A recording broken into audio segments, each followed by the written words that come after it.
Since the beginning of us, we were recording things about ourselves that we wanted to last. Cave paintings turned to alphabets, alphabets to sentences, and soon sentences became memoirs. We started journaling things about ourselves. Personal history books, written for no one, that accidentally reveal something about everyone. I remember the first time I opened up Dan Eldon's journals. They were funny and clever and fun. They were profound, political, thought-provoking, inspiring, sexy, sometimes dark and somber, but always adventurous. And after looking through the pages, I remember the feeling that somehow I would never be the same. And I wasn't.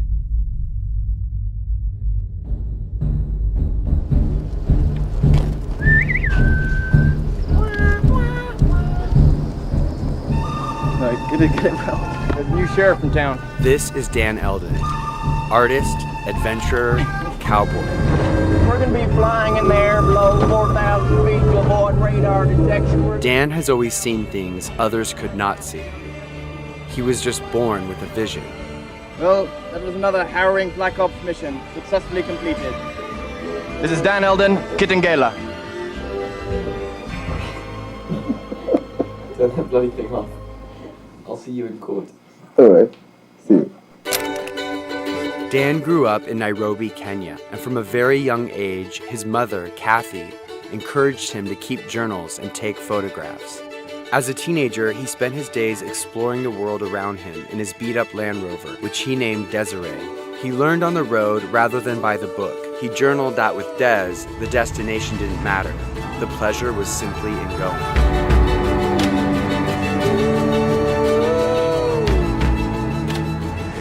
Dan, his sister Amy, and dozens of their friends went on safaris, visiting nearly 50 countries from all across the world, learning, photographing, and raising money for those in need. They called themselves the STA, or Student Transport Aid. Alright, the story of Student Transport Aid and the Frontline Safari Company. The situation in Mozambique really moved us because it's a country completely thrashed by war. So we formulated a plan. We wanted to bring them something like a water pump or blankets. We'd never seen anything like this before.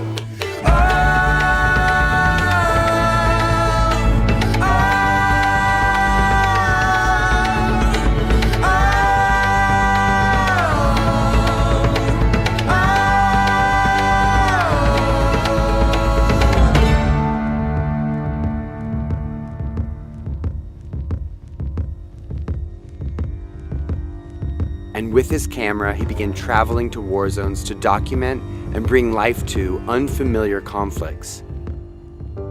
He took pictures to make people feel something, but more to make people do something. He journaled about how people said he was too young to make a difference, to really help anyone. But he refused to give up, and so he kept getting closer and closer to the action.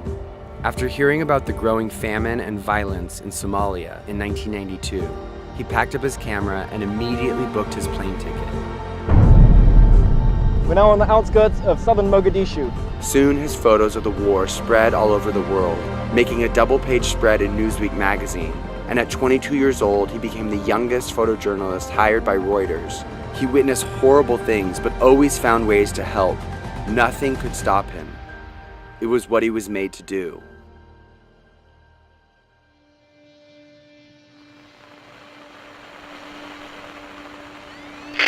Tragedy struck today in Somalia after a military operation was launched on what was believed to be a safe house, where Somali warlord Mohammed Adid was hiding in Mogadishu. The operation went horribly wrong.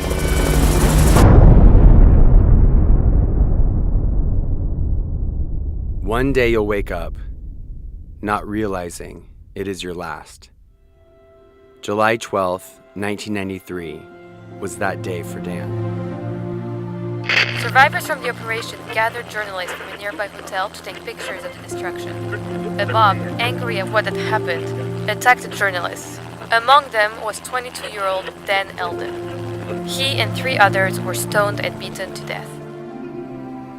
None of us knows what our last day will be. And though he only lived 22 short years, he lived all of them full. Dan Eldon believed that the journey is the destination. And though he is physically gone, that journey continues. Since the beginning of us, we were recording things about ourselves that we wanted to last. And after 2 decades, Dan Eldon's journals, published by his mother and his sister, continue to challenge and change minds. He has and continues to inspire hundreds of thousands of people around the world. And I am just one of them. There would be no invisible children, and you or I would not be in this auditorium today were it not for him. This summer marks the 20th anniversary of his death, but also of the legacy of his life. Fourth Estate proudly welcomes Dan's mother Kathy and his sister Amy.